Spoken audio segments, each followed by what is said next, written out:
Hello students, good morning. I am अलंकार सिन्हा, आपका स्वागत है।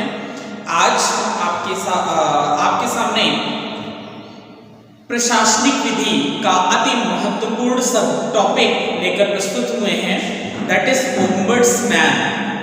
ओम्बड्समैन का मतलब क्या होता है? ओम्बड्समैन लोकायुक्त या लोकपाल जिसको आप बोलते हैं, Lokpal.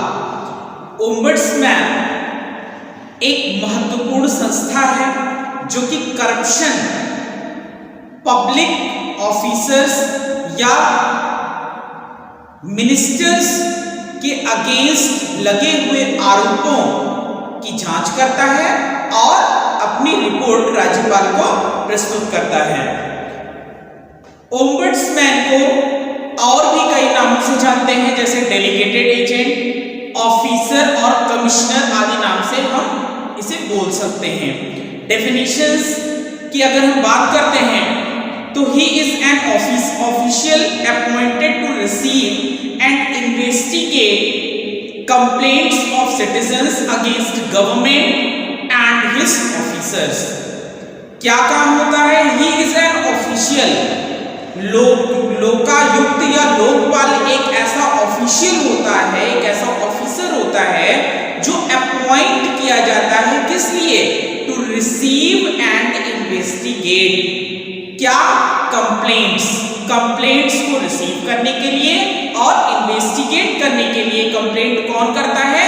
It is done by citizens. किसके अगेंस्ट में? Against government and his officers. सरकार या सरकार के अधिकारियों के खिलाफ हुए लगाए गए आरोपों की जांच करने के लिए ओम्बड्समैन नियुक्त किया जाएगा। गार्नर महोदय ने ओम्बड्समैन को डिफाइन किया है और बोला है, an officer of parliament having as his primary function. क्या है primary function? The study of acting as an agent of parliament for the purpose of safeguarding citizens against abuse or misuse of administrative power by the executive। कहीं ऐसा ना हो कि executive के द्वारा citizens के राइट को इन्फ्रिंज कर दिया जाए या नागरिकों के मूल अधिकार का हनन किया जाए। तो नागरिकों के मूल अधिकार को सेफगार्ड करने के पर्पज से ओम्बड्समैन या लोकपाल की नियुक्ति की जाती है। Lokpal is a defender of people और पीपल्स फ्रेंड। लोकपाल को और क्या कह सकते हैं? He is a defender of people, यानी कि लोगों के मौलिक अधिकार को सुरक्षित करने का एक निकाय है और पीपल्स फ्रेंड। और लोकपाल को पीपल्स फ्रेंड भी बोला गया है। क्यों बोला गया है? क्योंकि लोकपाल बिल्कुल निचले स्तर के लोगों तक की शिकायत को ग्रहण करता है। किसके खिलाफ? सरकार या लोक सेवकों के खिलाफ में। अगला पॉइंट देख सकते हैं कि Lokpal is an anti corruption authority. Lokpal क्या होता है? ये एक एंटी करप्शन अथॉरिटी है who represents the public interest in India, जो भारत में लोक हित को रिप्रेजेंट करता है, पब्लिक इंटरेस्ट को रिप्रेजेंट करता है। इसका तात्पर्य क्या है? कि लोकपाल पब्लिक के इंटरेस्ट को यानी लोक हित को सिक्योर करने का एक निकाय है, एक संस्था है। शॉर्ट में कह सकते हैं कि लोकपाल एक ओम्बड्समैन या फिर लोकायुक्त एक ऐसा निकाय है, एक ऐसी संस्था है जो नागरिकों के मौलिक अधिकारों की सुरक्षा के लिए या कहीं प्रशासन में कोई भ्रष्टाचार व्याप्त है या कोई मंत्री या कोई मंत्रालय भ्रष्टाचार में लिप्त है, तो आम जन की शिकायत पर लोकपाल जांच गठित करता है, जांच आयोग गठित करता है, जांच करता है और अपनी रिपोर्ट राज्यपाल को सौंपता है। और एक चीज और पॉइंट करने वाली चीज है कि लोकपाल या ओम्बड्समैन जो रिपोर्टिंग करता है वो एनुअली, वर्ष में एक बार करता है और ये किसी भी नेशनल न्यूज़पेपर में पब्लिश भी होता है। किसी किसी भी राष्ट्रीय दैनिक समाचार पत्र में भी इसका प्रकाशन होता है। और राज्यपाल महोदय को जो लोकपाल ने रिपोर्ट प्रस्तुत किया है उसे विधानसभा में या संसद में प्रस्तुत करना होता है। नेक्स्ट देख लेते हैं करंट चेयरपर्सन कौन है लोकपाल का, यानी कि इस समय प्रेजेंट में लोकपाल कौन है, पिनाकी चंद्र घोष। पिनाकी चंद्र घोष वर्तमान में लोकपाल हैं और ये रिटायर्ड सुप्रीम कोर्ट के जज हैं। रिटायर्ड सुप्रीम कोर्ट के जज हैं पिनाकी चंद्र घोष जी और ये वर्तमान में लोकपाल हैं। इसका हिस्टोरिकल बैकग्राउंड एक बार देख लेते हैं क्या है ओम्बड्समैन का। तो ओम्बड्समैन क्या है, ओम्बड्समैन क्या होता है, जिसे हमारे देश में लोकपाल की भी संज्ञा दी जाती है और ये स्कैंडिनेवियन राष्ट्रों की उपज है। लोकपाल क्या है, स्कैंडिनेवियन राष्ट्रों की उपज है। अब आप सोच रहे होंगे कि सर ये स्कैंडिनेवियन राष्ट्र कौन होते हैं, तो स्कैंडिनेवियन राष्ट्र कौन होते हैं, न्यूजीलैंड, नीदरलैंड, स्वीडन, फिनलैंड। कौन कौन, न्यूजीलैंड, नीदरलैंड, स्वीडन, फिनलैंड। ये 4 देश के साथ और भी देश है, इनका एक ग्रुप है, ये स्कैंडिनेवियन कंट्री का निर्माण करते हैं, स्कैंडिनेवियन राष्ट्र का निर्माण करते हैं। सर्वप्रथम ओम्बड्समैन नामक संस्था का जन्म कहाँ हुआ था, 1809 में स्वीडन में हुआ था। सर्वप्रथम ओम्बड्समैन नामक संस्था का जन्म कब हुआ था, 1809 में स्वीडन में। स्वीडन में सर्वप्रथम ओम्बड्समैन नामक संस्था का जन्म हुआ था। स्वीडन में इसे सर्वोच्च अभियोजन या होस्टेस्टे ओम्बड्समैन कहा जाता था। इसका नाम स्वीडन में क्या था, सुप्रीमो प्रोसिक्यूटर, सुप्रीमो प्रोसिक्यूटर या फिर इसे होस्टेस्टे ओम्बड्समैन कहा जाता था। इसका जो प्रमुख कार्य होता था क्या होता था, ये देखना होता था कि लोकपाल अपना कार्य उचित ढंग से करे। इसका प्रमुख कार्य क्या था, यह देखना था कि लोक सेवक,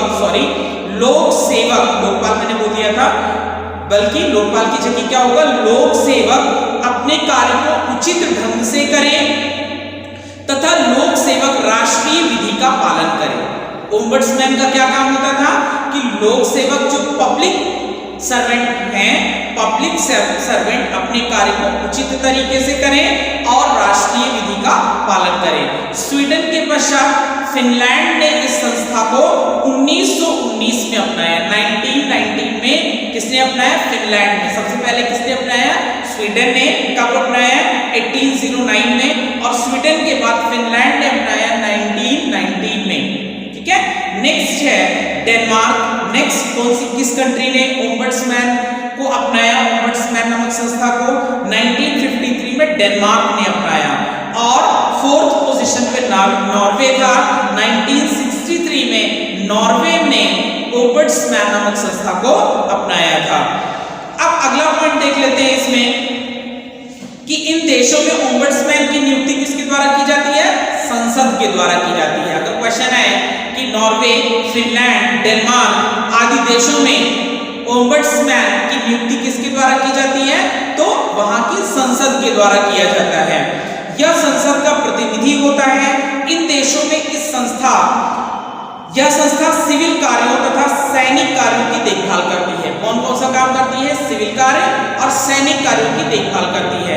इसकी अधिकारिता में मिनिस्टर्स भी आते हैं, मंत्री भी आते हैं।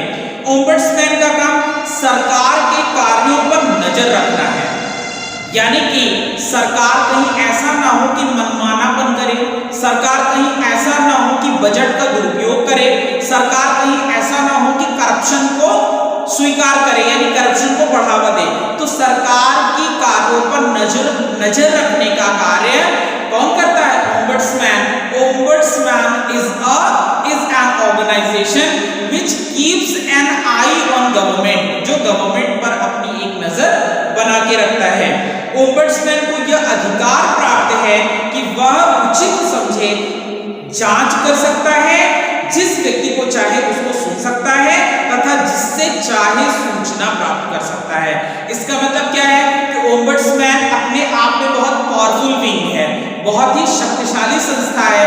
ये किसी भी संस्था की जांच कर सकता है, किसी की भी सुनवाई कर सकता है और जिसको चाहे सुनवाई कर सकता है और जिससे चाहे उससे सूचना भी प्राप्त कर सकता है। ओम्बड्समैन प्रशासन के कार्यकलाप के बारे में अपनी रिपोर्ट किसको प्रेषित करता है? संसद को, यानी पार्लियामेंट को। जो भी एक्टिविटी करता है ओम्बड्समैन, अपनी एक्टिविटी को डायरेक्ट पार्लियामेंट को प्रेषित करता है। इसका कार्य प्रशासन को कर्तव्य का बोध कराना होता है। ओम्बड्समैन का काम क्या है? ये प्रशासन को उनकी कर्तव्य का बोध कराता है कि आपका काम क्या है? लोक कल्याणकारी राज्य की स्थापना में सहयोग देना। और अगर कोई अधिकारी या फिर कोई मिनिस्टर ऐसा कार्य नहीं करता है तो लोकपाल क्या करता है? लोकपाल कॉग्निजेंस लेकर के मामले का संज्ञान स्वयं लेकर के उस पर जांच करता है और अपनी रिपोर्ट राज्यपाल को प्रेषित करता है। तो आज की वीडियो लेक्चर में आपने क्या देखा? ओम्बड्समैन क्या है, ओम्बड्समैन की उत्पत्ति कैसे हुई, ओम्बड्समैन कैसे एग्जिस्टेंस में आया और ओम्बड्समैन की शक्तियां क्या है। नेक्स्ट वीडियो लेक्चर में हम लोग देखेंगे कि ओम्बड्समैन का भारत में क्या महत्व है या ये संस्था भारत में कैसे कार्य कर रही है। So thank you so much for watching the video. Thank you.